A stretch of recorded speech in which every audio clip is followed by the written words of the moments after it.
అన్నయ్య నీకు ఎంత పనున్నా ఒక్కరోజు భటుల్ని పంపించు, నువ్వు మాత్రం భోజనానికి నా ఇంటికి రా, ప్రేమతో నేను వండి పెడతానంది యమున.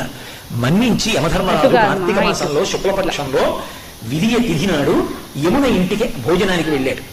ఏం చెయ్యాలి అన్నయ్య వస్తే?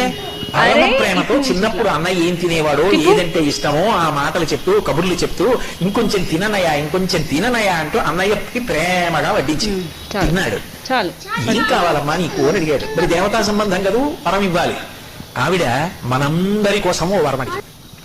అన్నయ్య ఇది జ్ఞాపకం పెట్టుకుని ఈ తిథి నాడు ఏ అన్నయ్యని ఏ తమ్ముడినైనా సరే, ఏ అక్క అయినా ఏ చెల్లైనా ఇంటికి పిలిచి అన్నం పెడితే ఆ అన్నం తిన్నందుకు ఆ అన్నకి కానీ తమ్ముడికి కానీ అపముత్య దోషం లేకుండా చెయ్యన్నయ్యా, తప్పకుండా ఇస్తానమ్మా అన్నాడు.